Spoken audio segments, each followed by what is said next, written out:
ఎండాకాలంలో బాడీ హైడ్రేటెడ్గా ఉండాలంటే నీళ్లు ఎక్కువగా తాగాలి. నీళ్లతో పాటు కొబ్బరి బొండాలు తీసుకోవడం మంచిది. అయితే శరీరానికి కావలసినంత నీరు అందేలా చేయడానికి సింపుల్ చిట్కా పల్చని మజ్జిగ తాగడం. వేసవిలో మజ్జిగ తాగడం వల్ల నీరసం అనేదే రాదు. పైగా శరీరంలో ఉష్ణోగ్రత కూడా తగ్గిపోతుంది, చలువ చేస్తుంది. పైగా ఇది ప్రోబయోటిక్ కూడా, జీర్ణశక్తిని పెంచుతుంది. చాలా మంది మజ్జిగనగానే అందులో ఉప్పు వేసుకుని తాగిస్తారు. మజ్జిగ కాస్తంత చప్పగా ఉంటుంది, కాస్తంత ఉప్పు తగిలిస్తే రుచిగా ఉంటుందని చేస్తుంటారు. ఇలా చేయడం వెనుక ఓ రీజన్ ఉంది. ఎండాకాలంలో చెమట ఎక్కువగా పడుతుంది. శరీరంలో ఉన్న ఉప్పు ఇలా చెమట ద్వారా బయటకు వెళ్ళిపోతుంది.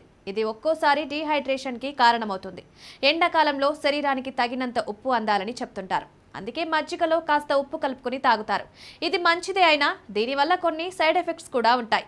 తరచూ ఇలా ఉప్పు వేసుకుని తాగడం వల్ల కొన్ని సమస్యలు వచ్చే అవకాశం ఉంది. సైన్స్ చెప్పే థియరీ ప్రకారం పొట్టలో మిలియన్ల కొద్దీ బ్యాక్టీరియా ఉంటుంది. ఇవన్నీ జీర్ణశక్తిని యాక్టివ్గా ఉంచుతాయి.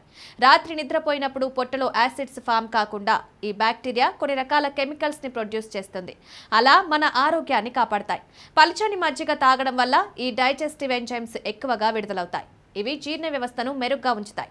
మధ్యాహ్నం లేదా రాత్రిపూట డిన్నర్ చేశాక మజ్జిగ తాగడం చాలా మందికి అలవాటు. అందులో పుదీనా, కొత్తిమీర, ఉప్పు, ధనియాల పొడి ఇలా రకరకాల పదార్థాలు వేసుకుని తాగుతుంటారు. ఎక్కువ మంది వాడేది మాత్రం ఉప్పే. ఇలా ఉప్పు కలుపుకొని మజ్జిగ తాగడం వల్ల మనకు మంచి చేసే బ్యాక్టీరియా తగ్గిపోయే ప్రమాదం ఉంది.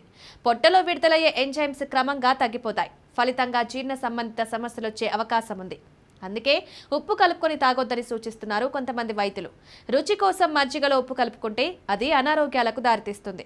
భోజనం చేసిన తర్వాత ఆహారం అరగాలని మజ్జిగ తాగుతుంటారు. ఇలా చేయడం వల్ల బద్ధకం పోతుంది, నిద్రమత్తు కూడా వదులుతుంది, కడుపుబ్బరము తగ్గిపోతుంది. అయితే మజ్జిగలో ఉప్పు కలుపుకోవడం వల్ల పొట్టలో ఉన్న మంచి బ్యాక్టీరియాపై ప్రభావం చూపుతుంది. పెరుగులో ప్రోబయోటిక్స్ ఉండడం వల్ల పేగులకు ఇది మంచి చేస్తుంది.